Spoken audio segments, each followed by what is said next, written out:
Hey everyone, it's Jonathan from Awareness Ascending. Just wanted to let you know we have a private members network at awarenessascending.com. If you sign up and become a member with us, you get live stream access. So what that allows you to do is to ask questions directly to the hosts, get readings, get healings, get live channel direct messages for your questions, information that you want, and just be part of our conversation as it develops. So head on over. We have a 7-day free trial at awarenessascending.com and enjoy the show.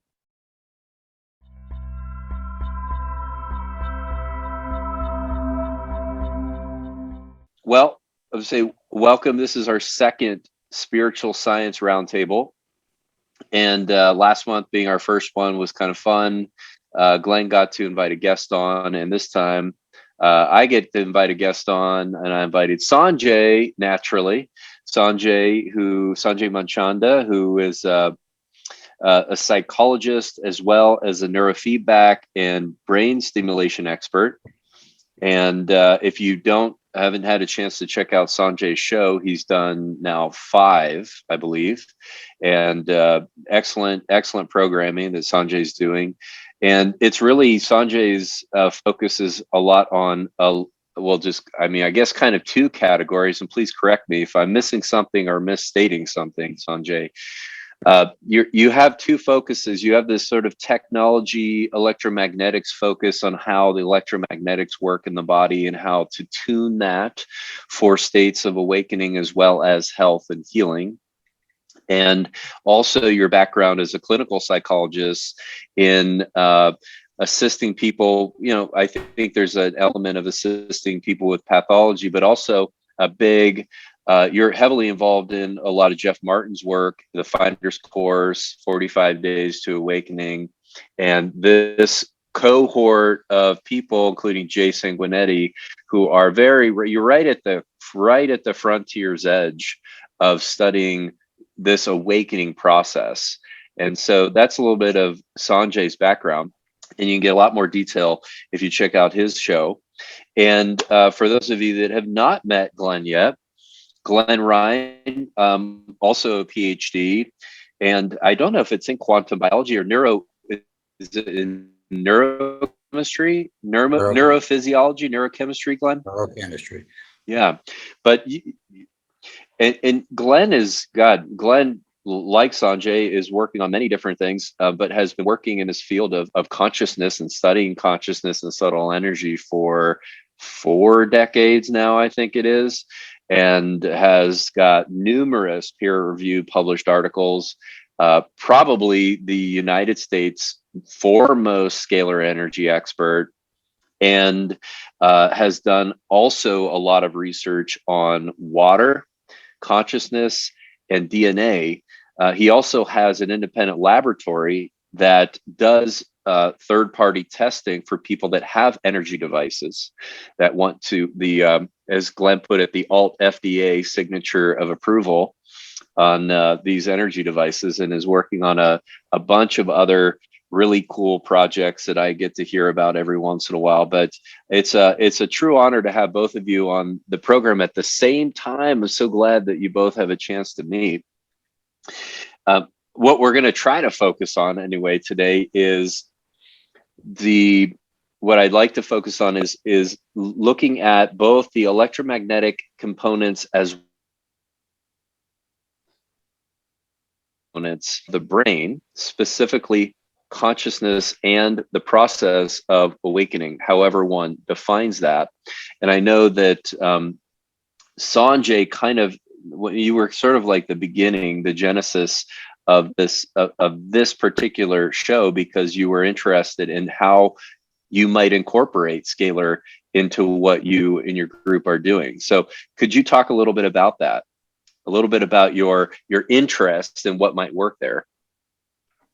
Oh, okay. I'd have to ask you some questions, Glen, to clarify, but I'll just share how I got interested in that. So in general, I've been a spiritual teacher for a while and had a big awakening in the 90s. And then over time, besides, following meditation and self-inquiry as major techniques in helping people to awaken, and then psychospiritual techniques to further deepen and integrate the awakening, I got interested in working with the brain and how working with the brain waves helps us to clarify meditation states and how we might try to categorize the brain states of people who were more awake, integrated, and functional, and so on.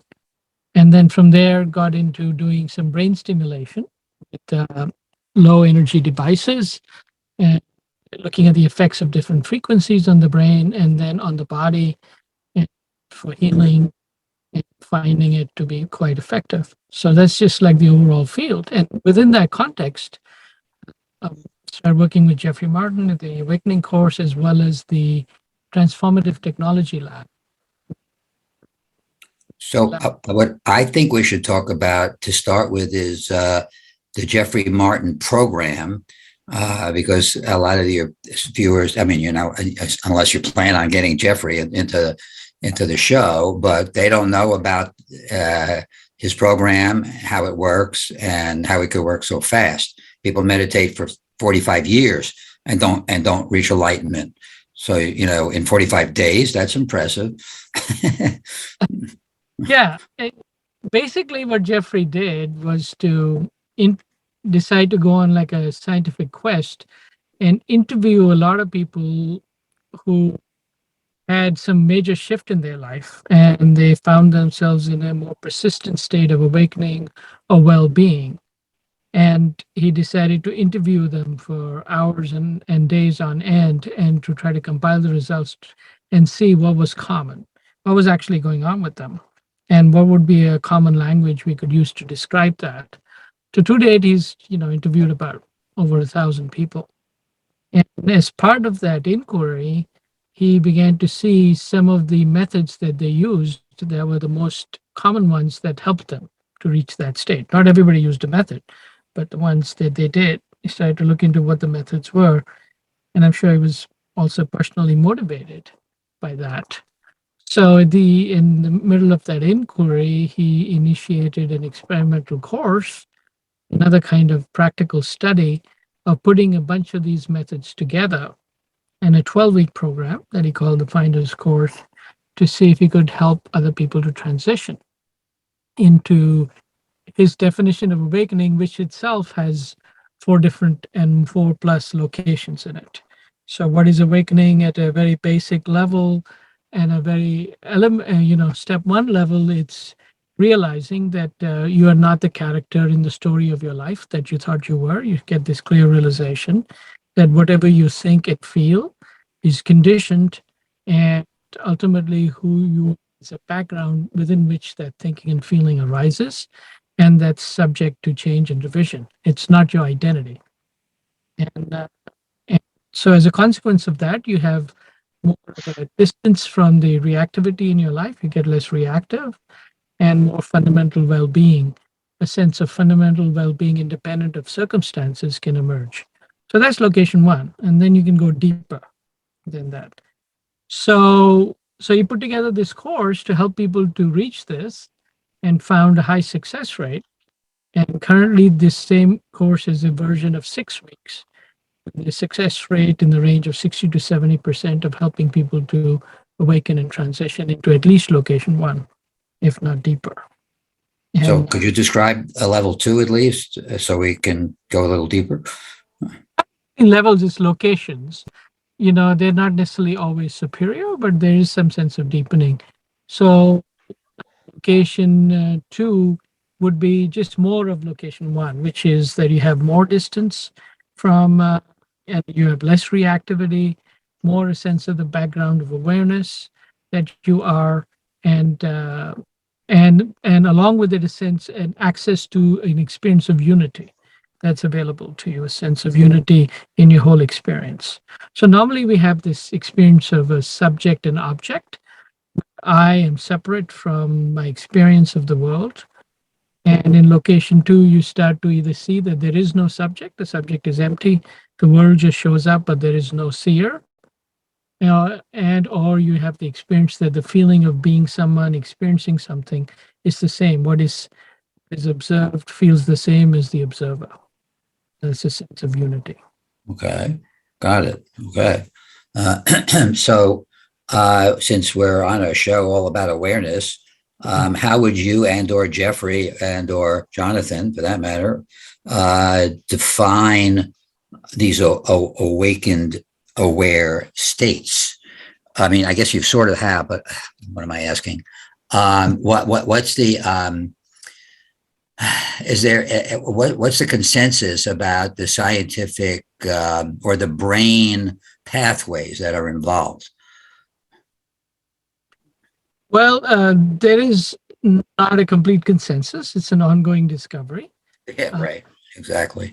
Yeah. So it's, what we find, there's some intriguing clues. What we find is that one of the clues seems to be that the activity in a particular part of the brain and a particular circuit in the brain called the default mode circuit is reduced, particularly in the posterior cingulate cortex, which is the hub of the default mode network. And the default mode network is called default mode because it's what's active when we're not doing any particular task. It's sort of the default, which means that's when your mind is wandering and you're thinking about the past, present, or future. Generally involves some biographical kind of thinking, and the activity in that mode is reduced because there's less a sense of the historical self and the story behind it that's active. And that can just happen in meditation states, not necessarily if you have a permanent shift, but it's one of the clues is that the posterior cingulate cortex activity is reduced compared to a regular person. And so we're looking at, for example, Jay's been looking at how to stimulate the posterior cingulate cortex with ultrasound within inhibition parameters to inhibit the activity to help a person to go into that state as an aid to understanding this process, and do it along with meditation and inquiry to help them to wake up. Wow, cool. So, and to put it into my language, Yeah. I would say that your what you achieve is a distinction between self and self with a little s and self with a big S, and but then you're calling unity. So, I mean, our identity is so hung up with the little self, we're not even aware of the big self. Yeah. So the unity is assumedly not between the little self and the big self, because they're normally stuck together and you can't even distinguish them. So it's all about separating them. So I guess I would define unity as the unity of the big self with the universe or with God or whatever you want to call it. Is that correct? The experience of, the big self is already in the experience of unity with everything. It's like the ground of being. So there you get to access the experience of unity in the big self. Right. And then from that perspective, you can see that it's all the same experience, including the small self. But first you have to make the distinction. Right. That's what I was saying. Exactly. Right. And then you can separate the two and focus your attention and intention on living from and being, well, acknowledging, but living from the big self, which is, I guess, how I would put it in my words. But has anybody actually measured these brain regions with? I'm not even sure EEG can distinguish one brain region from another, and how do we know that a particular brain region is being turned on by a particular technique? Yeah, so there's a lot of research in meditation and meditation techniques and the EEG signatures and fMRI signatures. Oh, MRI, yeah, right. Yeah, so both. Yeah, definitely the PCC activity has been studied extensively, and also there's some research, talking about non-dual states in which the task network is. Normally what happens is there is the default mode network regions in the body and the task network regions in the body, and they're kind of opposing each other. When one is more active, the other is suppressed. And when you get to non-dual states, there's less of that. That they can both be active, less active, but they're both active at the same time, just signaling the non-dual nature of those states. That they're not actually separating things so much. So that reminds me of the research of Maxwell Cade, who developed the mind mirror, and which was measuring the frequencies simultaneously, showing them on a bar graph of lights on both the left and the right brain at the same time. So you got both brain regions and all the frequencies kind of lit up in a pattern. And he discovered that these higher states, there was a little bit of everything of all frequencies in a certain ratio, and the left and the right were equal. So that's kind of sort of, I guess, an old-fashioned way of looking at it. I'm sure that great initial study. And one of the things that I've discovered in terms of frequency now coming to, which is less studied, but is more like cutting edge, is that we've been looking at that in these higher states, there is more higher frequency, which Maxwell could not measure because the equipment couldn't measure at that time. So frequencies like 120 hertz or 400 hertz. So what we're finding is that more long-term meditators and awakened people produce more of these higher frequencies, in the gamma range, along with the frequencies, and they ride on the low frequencies. So you need the low as well. So here's a really dumb question, but can you entrain the brain to resonate at those higher frequencies just by exposing the brain to those higher frequencies? Yeah, that's not a dumb question. That's actually my current study. So I'm doing currently a study on long-term meditators where we're stimulating the brain with flashing infrared LEDs. Yeah, for example, right. And then flashing them at high frequencies, and then asking people to report their subjective states and measuring their EEG. And people have been reporting, and I have experienced it myself, of course, is a facilitated access to these deeper states. And when you do that, so of course, so if the goal is to get the brain to oscillate at 120 cycles per second, you can't. The ability to function and to add that to its frequency range. Yes. Oh, to add that. Oh, so you keep the other frequencies going. In fact, the low frequencies, the gamma rides on the theta. So just like Maxwell Cade discovered, you don't get rid exactly. Right. Exactly. Yeah, you need the lower ones and the higher ones. Right. So if you're going to do that, I would imagine from my experience that you can't just expose the brain to 120 hertz. You have to do it kind of gradually. Yeah, because that's if the brain is vibrating at these low frequencies, and you expose it to a high frequency, it's going to go, well, that's nice, but it's out of my range. It's so far from my own resonance frequencies in the alpha and theta that I cannot relate to it. So I would imagine that you have to do a very gradual sequence. Step up. Step. Okay, takes me two sentences, 2 words. You get down to 2 words. Yes, step up. Right. And so that's the approach you're taking, then, to do it that way. Yeah, you got it. Is there a magic frequency that you have discovered is a good endpoint? No, I haven't. I really like a few ones that have consistently interesting states that people go into. For example, 120 is a good one.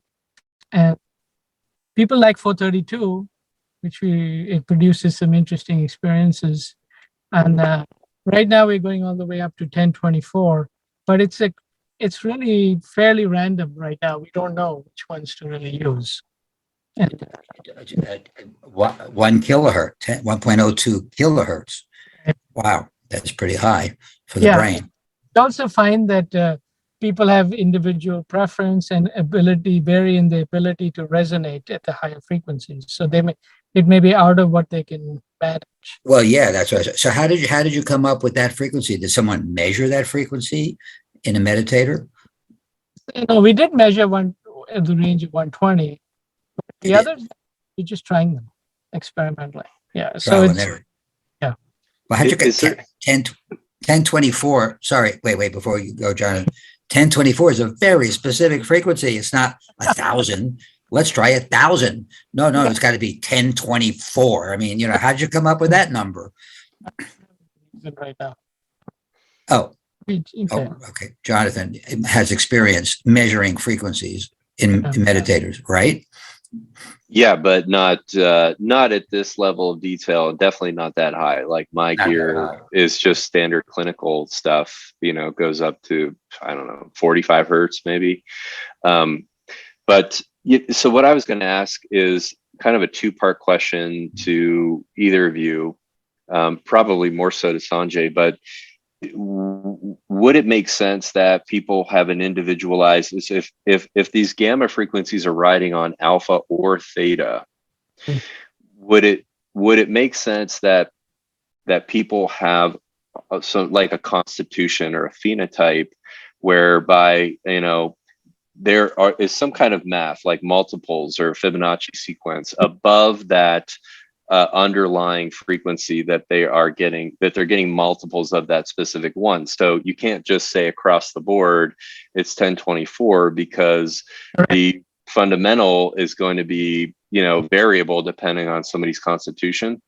Yeah, that's another exploration that I was doing a little bit, which is that Klimesh wrote a paper and she talked about how there is this doubling effect in the body, that the body frequencies have a natural resonance and relationship to each other, where the slow frequencies bands and the high frequency bands, they keep doubling up as you get higher and higher and higher. And in fact, the center of those bands also doubles up. So that way, if you can measure, for example, the resting heart rate of a person, you can predict their peak alpha frequency pretty reliably, like not precisely, but within a very narrow range. So there is this relationship and individualization of frequencies which is needed, and you can actually measure a certain number of frequencies in the body and get a sense of what would be the right frequency for that person. And it's very simple doubling effects like music. Well, that's a great question about the specificity from person to person. But another question I want to ask us is, so when you say doubling, that's a harmonic, right? That's a simple harmonic.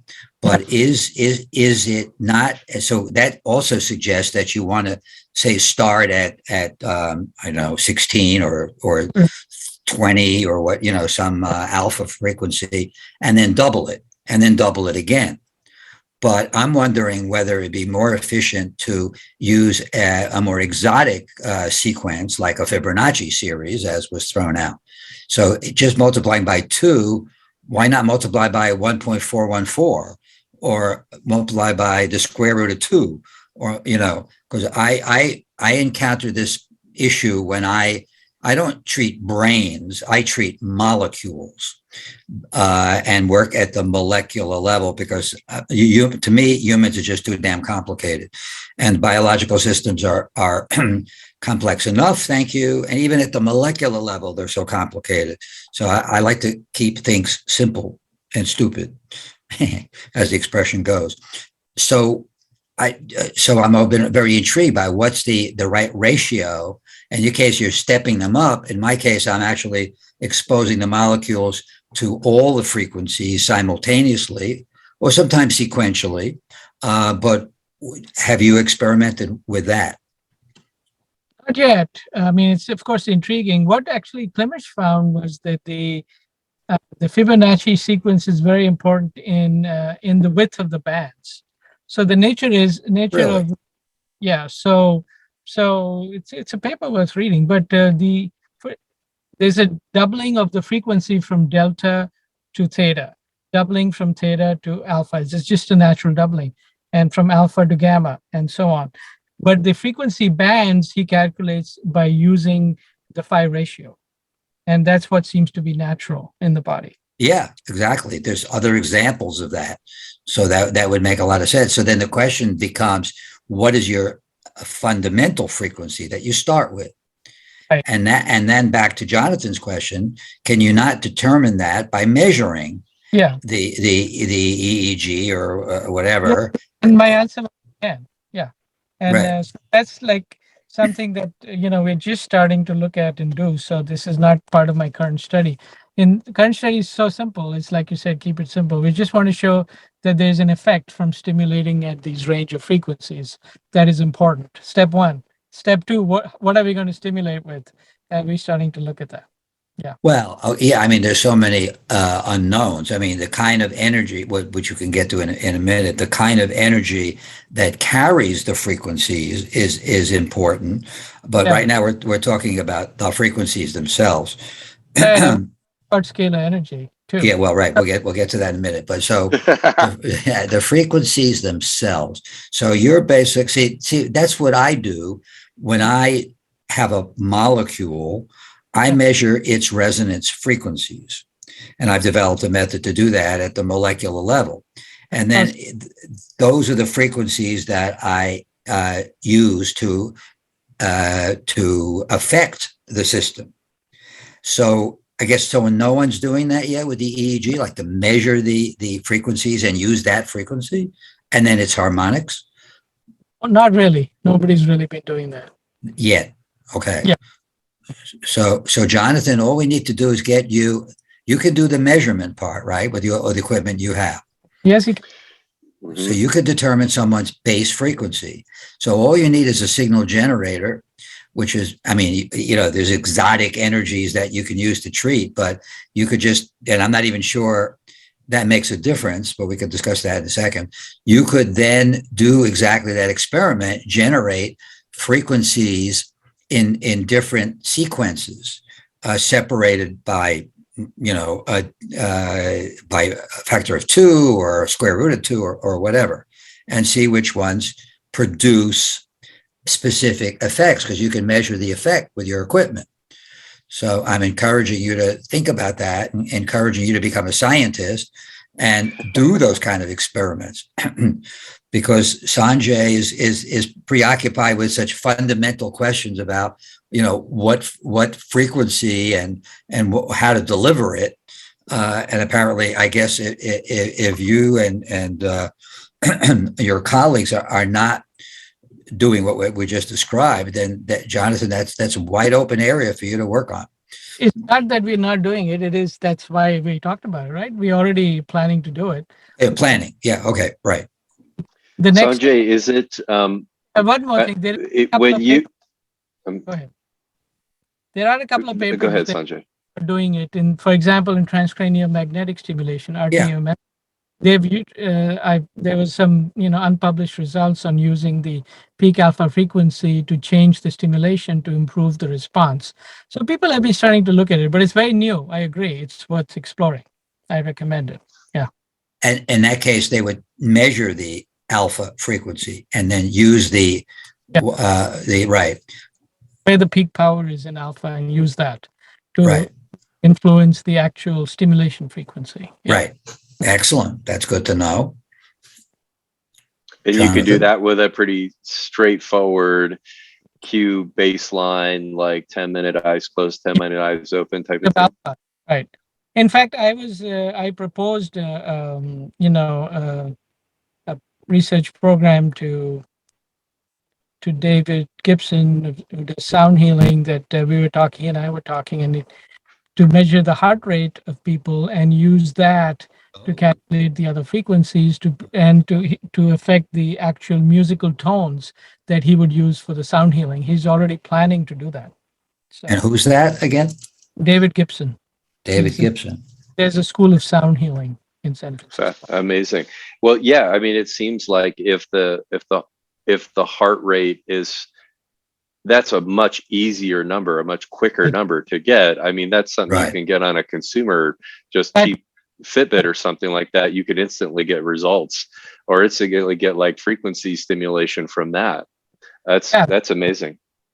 Yeah, but think about it, you guys. The body has like what, 20 different organs? I don't know how many, making up a number here. And each organ will resonate at a different frequency. And in fact, it's not only one frequency, they will resonate at many frequencies. So why pick the heart and not the brain if you want to target the brain? Well, it's just that like you said, in this case, it was what's easier, and there's a clear relationship. Yeah, right. Scientists do that. It'd be right. interesting. Well, it'd be interesting to see is if you could get similar subjective results if you were to use the heart for one set of frequencies to stim for, and then the brain's baseline alpha for another set, and compare those two things. It depends on education, and it's not just a study. We're looking at that was a very applied kind of thing. So I picked what was the most applied, easy to use engineering approach, the heart rate. It depends on situation. So it's really a fun. I'll send you the paper, Glenn, if you like. You talk about all the body frequencies are related.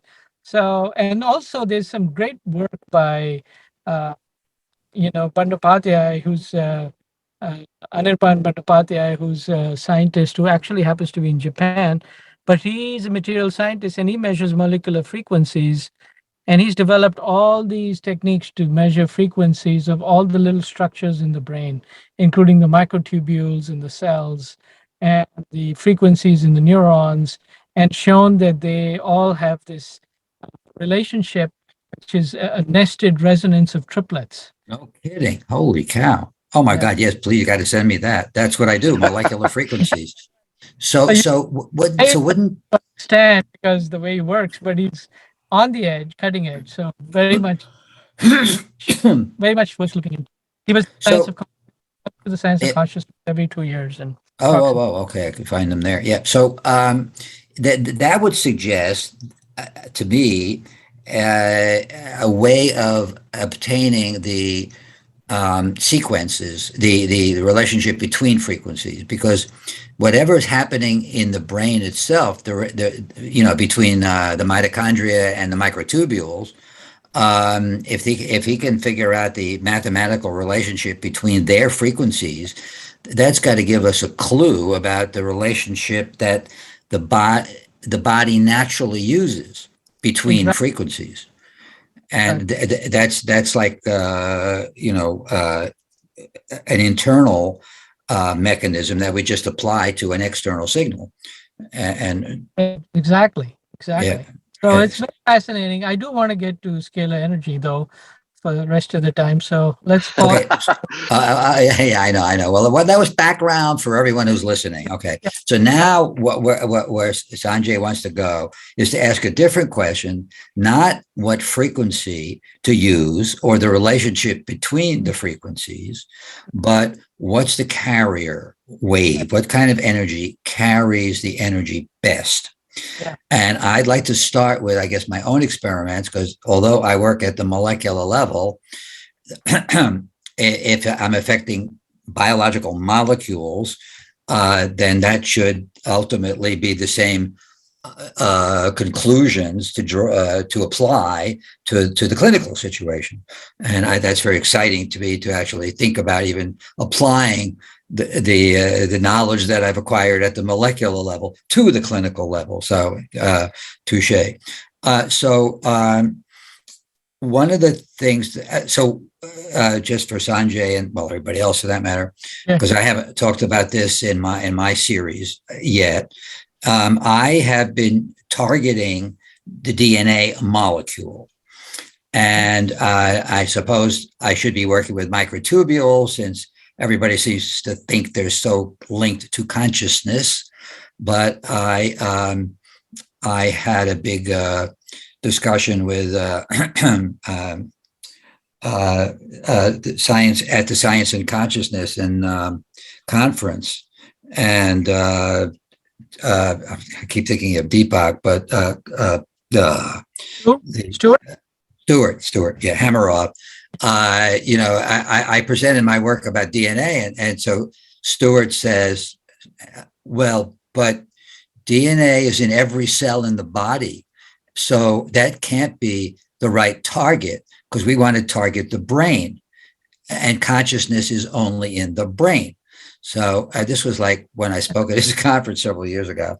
And I said, well, excuse me, but consciousness is not only in the brain, it's in every cell of the body. Hello.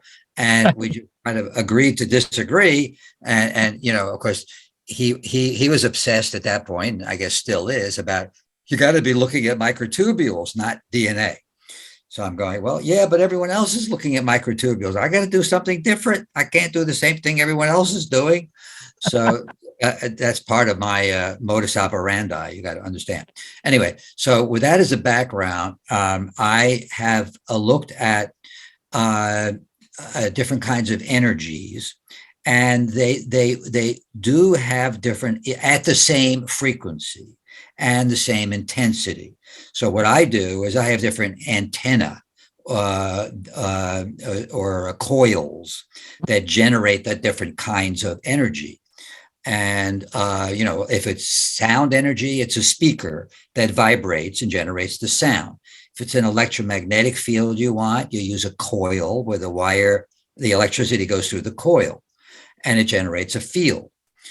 And if you want to use scalar, you could use the same setup, but you've got two components each wire, and then the current is flowing in opposite directions in this wire with its two components. So you get this cancellation effect.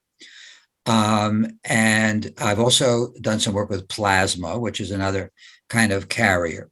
And so the first conclusion I can say is that they all have different magnitude of the strength of the signal, of the response.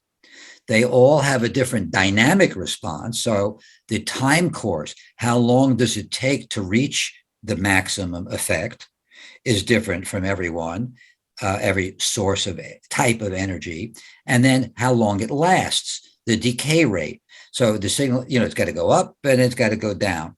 And all three, at how high it goes, how long it takes to get up, and how long it takes to get down.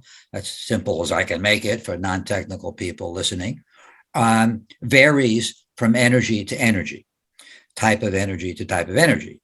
So this makes it a little complicated because in this case, we want the rise time to be very short.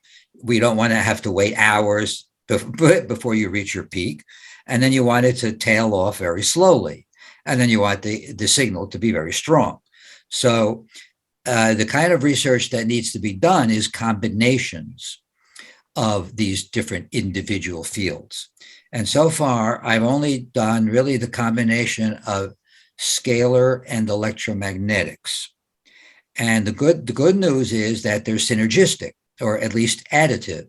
So you get a certain effect with one and a certain effect with the other, and you put them together, and then you get this kind of effect, which is twice the individual effects. So that's encouraging for the use of combinations.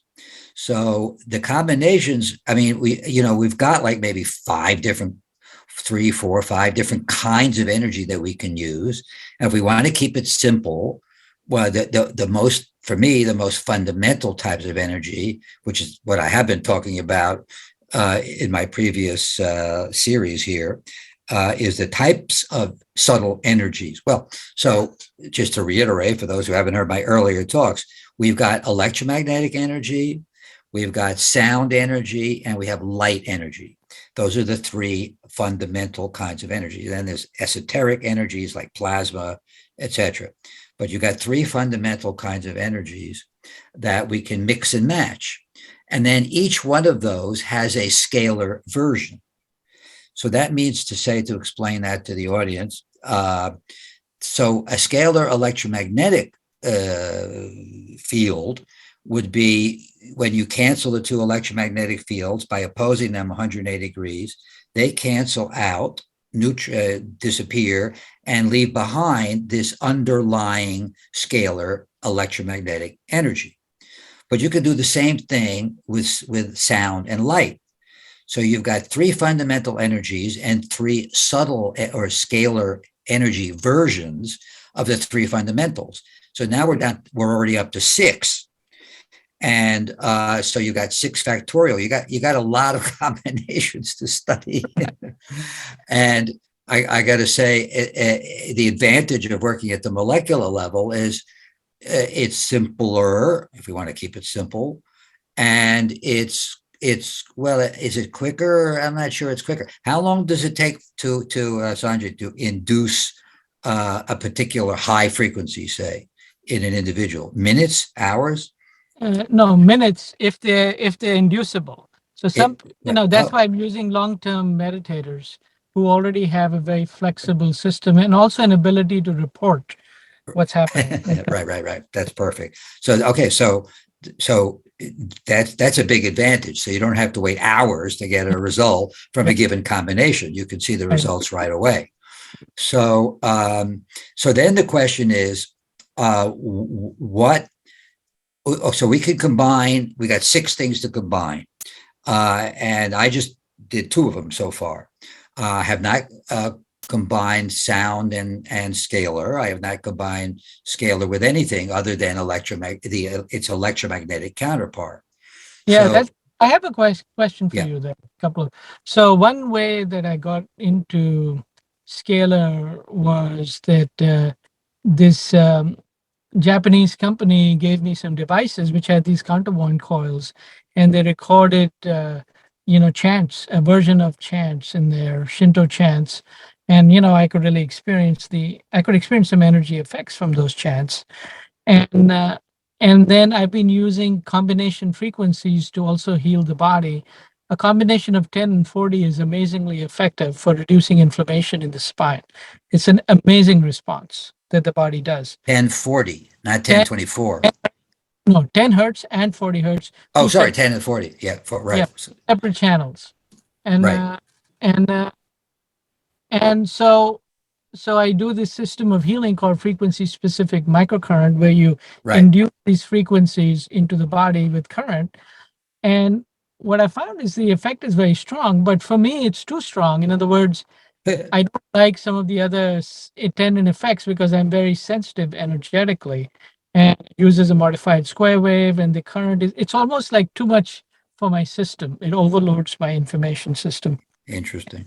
And I wanted to experiment with programming something similar into a scalar field and seeing how my body responds to that. And so some people might need some addition, like you said, additive effects, but some people might be happier with the more subtle nature of something like Well, scalar. yeah. So what you're proposing is that the scalar energies being more subtle Right. would have a more subtle effect, Yeah, gentler effect. a But for some gentler people, effect and for for others, people. would not be enough. For some Yeah, people, right. Well, yeah. so then we're back to the individual variances again. And some people need a hammer over the head, and some people, and some people need a little tickle. Yeah. So how do you figure that one out in terms That's of? another problem. We don't have to get into that now, but I was just curious. So, yeah, I wanted to talk with you particularly about, creating a version of frequency specific microcurrent that uses scalar fields. And then we can either combine it with with the current and the electromagnetic, because right now we can do both current and electromagnetic. And we can either combine the 3 or use just by itself, depending on we find that the person needs clinically. As a clinician, I can at least tell simply by experimentation and by talking to the person what they might prefer. So when you say right, so when you say FSM, uh, uh, do you, because normally that's done by holding the 2 different kinds of frequencies in different parts of the body. So are you applying the 2 different electrodes? They apply them to the same part. To the same location. So they're just the 2 frequencies simultaneously. Correct. Right. And we make like if you have 2 channels, you make an X. You go across the part through the 2 frequencies, so they intersect in the part. And it's basically you put electrodes across the part like an X. So you intersect. They're applying simultaneously. And the other interesting thing that's there is to apply scalar energy to, say, the meditation program where we're applying infrared light stimulation. We can add the scalar stimulation and see if we can get a stronger meditation state response. That would be another thing that I'm interested in, adding the two, Okay, the so light, so the light and the let's scalar. okay, let's start with the first one. So if you Mm. got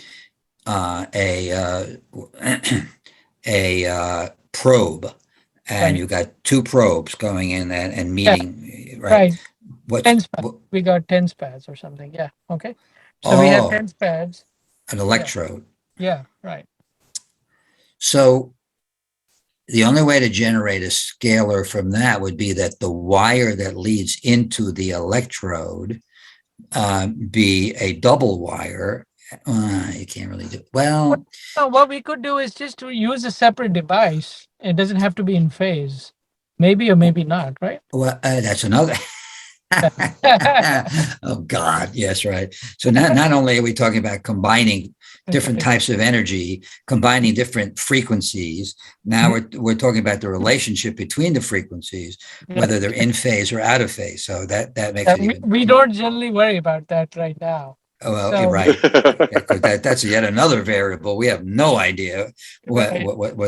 that should Right. So be. we could just use a device like I have my little Japanese device. I program that at 10 and 40, and I just use that in the body, or I use 10 and 40 from a separate electronic device, like a signal generator, two channels, and run that, and we just combine them.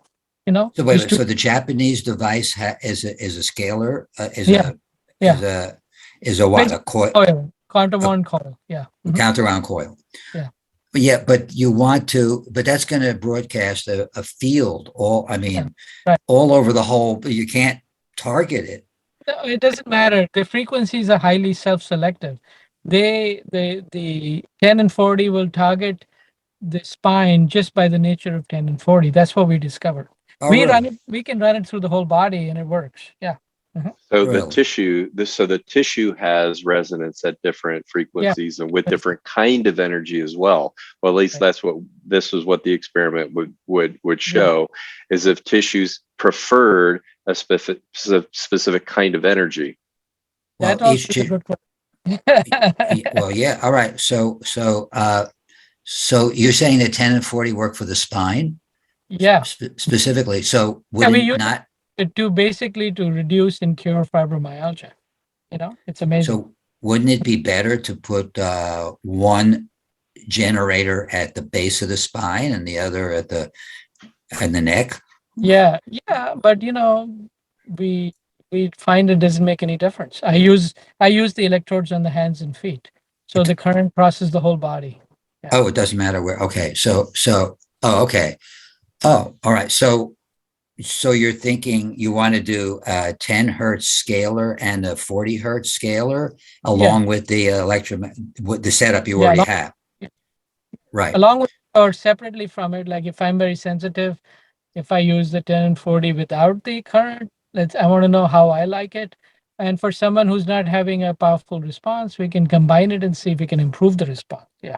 So I guess the first thing to do would be to use 10 and 40 in the scalar mode by itself. Yeah, right. Just to see what that does before you combine the two systems. Yeah, exactly.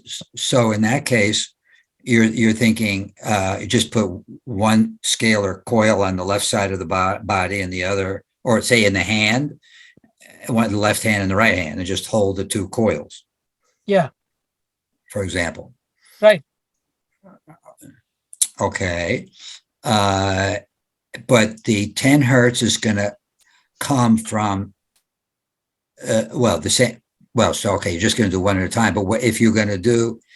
No, we want to run 10 and 40 together somehow. Yeah, right. So that's two channels. So if you're going to do channels, or we convolve the waves to create a unified wave. No convolution. Well, okay. So, that's the $1 million question right there. You hit the nail on the head. Yeah. Do you want to combine the two different energies outside the body or let them combine inside the body? That is a question. Like right now, find them inside the body the way we do it right now. Right. Well, that's easier. Yeah. Because then it becomes an electrical engineering nightmare Yeah. Right. to Exactly. combine them outside. And I had never thought about doing that, but the body should couple the two according to the way what it needs in theory. So that would make a lot of sense and relatively easy if you already have a counterwound coil. Then just use that instead of the electrode. That's relatively easy. Now, then the question of amplitude, you're going to need to, yeah. Well, you just, Does it for scalar energy? Does the amplitude of the current in the coils matter? yeah, It does. yeah. But I use the same intensity. So just use the same intensity that you have been using for the electrodes, and start with that. Yeah, we'll have to explore that. Yeah. Yeah, well, that's another. Yeah, you got so many variables, but let's try to guess from my work and other people's work. All right, so that would be the first experiment. Now with light, infrared, in order to generate a scalar. Yeah, how do you generate scalars in light? There is a device, a commercial device that supposedly generates scalar light, a laser light, and it's called ilovemylaser.com. Okay. So check out that device. And believe it or not, I mean, easy to remember, right? Like, oh, what was the name of that website again? It's like, oh, that kind of sticks in your brain. Right. Okay. And I think what they're doing is taking the two beams and doing this, or maybe this. If not, I think it's more likely that. So the beams, you generate the scalar in between the two beams themselves. But because that's how. Yeah. I mean, what we want to do. Sorry. What we could do is generate electromagnetic scalar along with the light and add that on. Yes, I mean, generating a scale. So the question is, if you do a laser in, and you're doing two parts of the brain here, right. And you have one scalar and one regular light, and it's a very fine beam. And when it hits the body, the brain, the skull, it will diffuse. Yeah, no, that's not going to work. So I think right, magnetic. Exactly. Yeah. So that's why I'm thinking. That's right, and the light's going to be all over the place. So you're not going to really get the cancellation, right. Unless you put them in the brain like this. I mean, not like that, but like that. And, I did a little bit of research applying frequencies to the brain through the ear, and it does work. Okay. And that's a thought. Or I guess you could do it like that. The ear, you got to deal with the auditory system. I could just do it like that. And if you do it at the height of or front and back, do it at the height of the pineal gland, and then they might just meet at the pineal gland and cancel. I don't think anybody's ever done that. No, I think we'll have to look into that. That's getting very detailed. But while you were talking, I had another kind of a practical idea. It's just having a small scalar device with frequencies for the vagus nerve. Yeah. And then just putting it right on the neck. Yeah. We should, and I want to see what happens when I do that. Yeah. And besides, we normally have these electrical devices, but I like the idea of, this more subtle scalar device doing it. So, yeah. So, and then but from my research, you would probably get a much weaker effect. And for those people that want a subtle stimulation, like yourself, that's fine. But then perhaps the thing to do would be to get the scalar effect and then add the electromagnetic component or the electricity component at increasing doses. If you start at a really low dose, you're going to get maybe additive effects. And then we're back to playing around with the ratio of the amplitudes of the two signals. Okay, interesting. Would be. Has anyone, to either of your knowledges, have they actually applied scalar energy to neurons, and just in general? I ask because, I mean, obviously this is one of the things you're thinking about doing, but with Sanjay's comment that 10 and 40 just know where to go in the body. You apply it to the body, and it's like the tissue itself is somehow resonating with that frequency. It's like, does anyone know if scalar has a different affinities for different kinds of tissue? And if it's created from different sources, whether it be electromagnetic or from sound or from light, if that has any effect?